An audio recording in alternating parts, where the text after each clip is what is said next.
जैसे ही अरसेनी अपने पैरों पर खड़ा होने लायक हो गया, ख्रिस्टोफर और अरसेनी ने फिर से घास फूस और जड़ी बूटियां इकट्ठा करने का अपना काम शुरू कर दिया।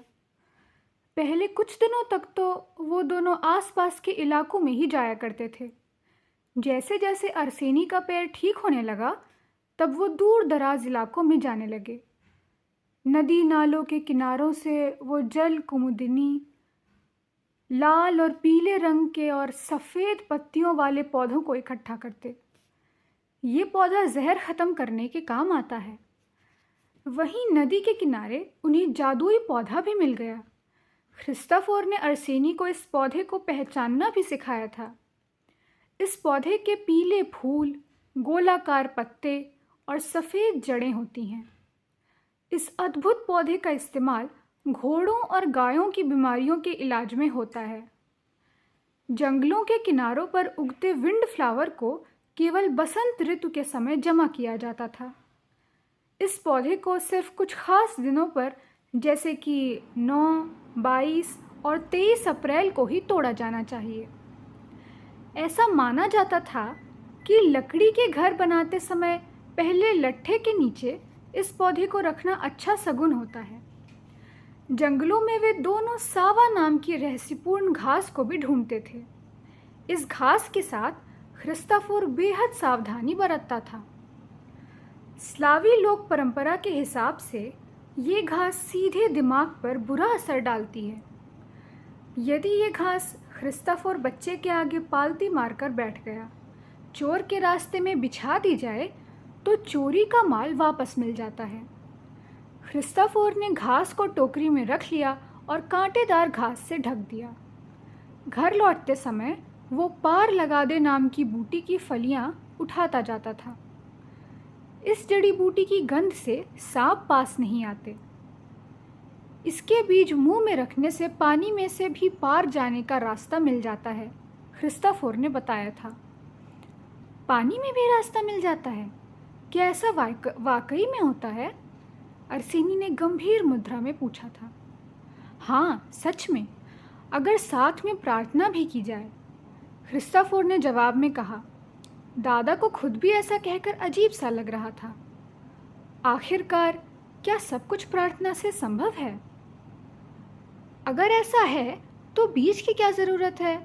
बच्चे ने सिर उठाकर देखा कि दादा के चेहरे पर मुस्कुराहट बिखरी हुई थी। ऐसे लोगों की मान्यता है। मेरा काम है तुम्हें बताना, मानना या ना मानना तुम्हारा काम है। एक बार जब जंगल में दादा पोता जड़ी बूटियां बटोर रहे थे, तब उनके सामने एक भेड़िया आ गया। भेड़िया कुछ ही कदम दूर खड़ा था और दोनों को देख रहा था। उसकी जीभ जबड़ों से बाहर लटक रही थी और गहरे सांस लेने की वजह से थरथरा रही थी। उसे शायद गर्मी भी लग रही थी। हिलना मत, वो खुद अपने रास्ते चला जाएगा, ख्रिस्टोफर ने कहा और संत जॉर्ज से मदद करने की विनती भी की। भेड़िया कहीं नहीं जाएगा, उसे हमारा साथ चाहिए, अरसेनी ने अपनी बात रखी। बच्चा भेड़िए के पास गया और उसकी गर्दन पर हाथ फेरने लगा। भेड़िया चुपचाप वहीं बैठ गया। उसके पीछे के पैरों के नीचे से उसकी पूंछ का आखिरी सिरा बाहर निकल रहा था। पास ही देवदार के पेड़ के सहारे खड़े ख्रिस्टोफर अरसेनी को बहुत ध्यान से देख रहा था। जब उन्होंने घर की राह पकड़ी तो भेड़िया भी पीछे पीछे उनके साथ हो लिया। किसी लाल झंडी की तरह उसकी जीभ अभी भी वैसे ही लटक रही थी। गांव की सीमा तक पहुंचते ही भेड़िया वहां खड़ा हो गया। उस दिन के बाद भेड़िया अक्सर उन दोनों को जंगल में ही मिल जाता था।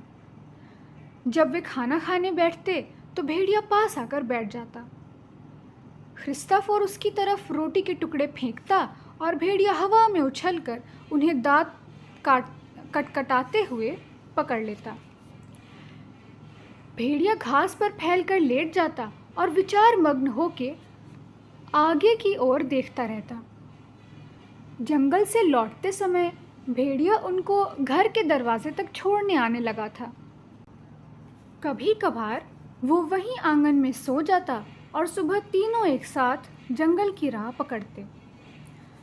जब अरसेनी चलते चलते थक जाता तो दादा उसे अपनी पीठ पर लटके कैनवास के बस्ते पर बिठा लेता। कुछ ही देर में ख्रिस्टोफर को एहसास हो जाता कि बच्चा सो गया है, क्योंकि तब अरसेनी का गाल ख्रिस्टोफर की गर्दन से जा लगता था। कहीं बच्चे की नींद खुल न जाए, इसलिए ख्रिस्टोफर बहुत धीरे धीरे ग्रीष्म ऋतु की तपती काई पर कदम रखता। पीठ पर पड़े झोले की पट्टियां कसते हुए खाली हाथों से ख्रिस्टोफर सोते हुए बच्चे के ऊपर से मक्खियों को उड़ा देता था। अरसेनी के लंबे बालों में से जंगली खरपतवार निकालना भी ख्रिस्टोफर का काम होता था। आए दिन की जंगल की यात्रा के कारण अरसेनी के बालों में घास, नुकीले बीज इत्यादि चिपक जाते थे। कभी कभार उसके बालों को वो सज्जीदार पानी से भी धो दिया करता था।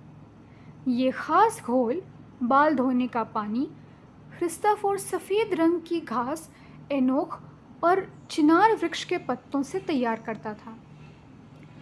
घास भी ऊंची पहाड़ियों पर जाकर दादा पोता लाया करते थे। घोल से धोने के बाद अरसेनी के बाल बिल्कुल रेशम जैसे मुलायम हो जाते। उसके बालों की खूबसूरती बढ़ाने के लिए ख्रिस्टोफर उनसे एंजेलिका के छोटे सफ़ेद फूल गूंथ देता। वैसे ख्रिस्टोफर ने महसूस किया कि लोग अरसेनी की तरफ खींचे आते थे। अरसेनी को देखते ही लोगों में खुशी की लहर दौड़ जाती। अरसेनी के लिए सभी लोगों के दिल में काफ़ी प्यार था। जो उसके पास आता वो उसे छोड़ने ही नहीं चाहता था। उसके सुंदर सुनहरे रेशमी बालों को प्यार से जब लोग चूमते तो उनको लगता मानो उन्होंने किसी झरने का तरोताज़ा पानी पिया हो। वाकई उस बच्चे में ऐसा कुछ था जो सबको लुभाता था, अपनी ओर खींचता था। उससे मिलकर उनकी मुश्किलात जैसे हवा हो जाती। एक हल्कापन महसूस होता था। इसके लिए लोग उसके शुक्रगुजार थे। ख्रिस्टोफर अक्सर सोते समय बच्चे को सोलोमन और सेंटोर नरात्क्ष की कहानी सुनाता था। दोनों को ये कहानी अच्छी तरह से याद थी, लेकिन दोनों ही ये बात जाहिर न करते और हर बार ऐसे सुनते सुनाते जैसे कि वो पहली बार हो। कहानी कुछ यूँ थी। जब सेंटोर को सोलोमन के पास लाया जाता है, वो एक आदमी को जूते खरीदते हुए देखता है। जब वो आदमी दुकानदार से पूछता है कि क्या वे जूते 7 साल चल जाएंगे, तो ये सुनकर सेंटोर की हंसी छूट जाती है। आगे चलकर सेंटोर एक शादी का जलसा देखता है। उसे देखकर वो रोने लगता है।